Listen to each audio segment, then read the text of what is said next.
mbështetje edhe nga pjesë të ndryshme të Tiranës dhe Prishtinës si të avancohet çështja shqiptarëve në pjesën e Luginës për ta kapur pozicionet kyçe brenda strukturës ushtarake të sigurisë të Serbisë dhe për të menaxhuar me situata dhe mos të marginalizohet shqiptarët në Luginën e Preshevës. Nga ana tjetër, pa dashur sepse meriton një emision më vete, përsa i përket reagimit të faktorit shqiptar ndaj botës serbe. Kam përshtypjen që ju e përmendët dhe e keni përmendur her pas here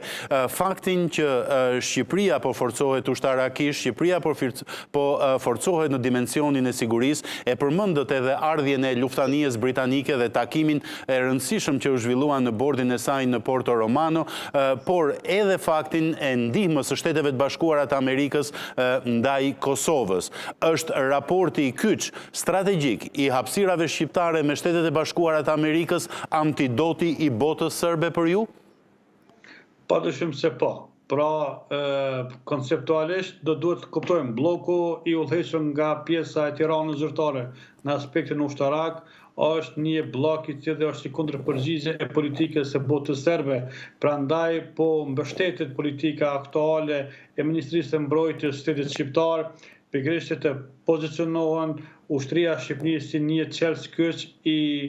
garantimit të paqes dhe sigurisë, por njëkohësisht edhe forcimit të kombit të shqiptar në arenën rajonale pastaj ndërkombëtare. Prandaj takimi me shefat të shtabit të vendeve të Maqedonisë së Veriut, Malit të Zi, Kosovës ishte përfaqësuar me Zavens komandantin e përgjithshëm të forcës së sigurisë së Kosovës, është një mesazh, është një tregues se influenca e Tiranës, influenca ushtarake do duhet gjej vend në hapësirat e vendeve të cilat janë të marginalizuar në qëndrime ndaj popullatës shqiptare, pra, qoftë në Malin e Zi, qoftë në pjesën e Maqedonisë së Veriut, kjo është një tregues e qartë se Shqipëria tani më e ka marrë dhe është duke marrë rolin e saj, jo vetëm diplomatik, po kryesale atij ushtarak. Drizant, jam shumë mirënjohës për kohën dhe opinionet e vyera që ndat me shikuesit e emisionit Balkan Talks.